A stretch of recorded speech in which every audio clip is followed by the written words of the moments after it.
मित्रांनो, आजकालच्या युगामध्ये सामान्य जनतेसह लोकप्रतिनिधीसुद्धा सुरक्षित नाहीत. हे ताजं उदाहरण म्हणजे गुजरातमधील जामनगरमधलं. त्याआधी मित्रांनो, चॅनेलवर जर नवीन असाल तर चॅनेलला सबस्क्राईब करून घ्या. मित्रांनो, आजकालच्या युगामध्ये माणूस कोणत्या थराला जाईल हे सांगता येत नाही. आजपर्यंत तुम्ही पाहिलं असेल, सामान्य लोकांवरती पोलिसांनी लाठीचार्ज केला किंवा सामान्य लोकांना त्रास झाला. पण भर सभेमध्ये, आमदाराच्या सभेमध्ये एका व्यक्तीने चक्क आमदारालाच बूट फेकून मारला. गुजरातमधील जामनगरमध्ये एका आमदाराची सभा होती. त्या सभेला असंख्य लोक आलेले होते.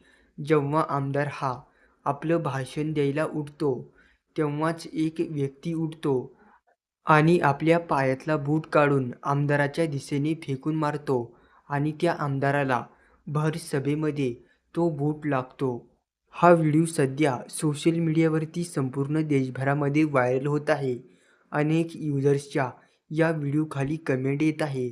काही युजरचं म्हणणं आहे, या आमदाराचंच काही चुकलं असेल तेव्हाच सामान्य लोकांनी याला बूट फेकून मारला. तर काही युजर्सने अशासुद्धा कमेंट केल्या, आता पस्तोर सामान्य लोकांनी मार खाल्ला, आता आमदाराची वेळ आली, त्यात काय नवल. तर तिसऱ्या युजर्सने कमेंट केली आहे, आजपर्यंत सामान्य लोकच मार खात आले आहेत. मग एकदा आमदाराने बूट खाल्ला म्हणून काय झालं?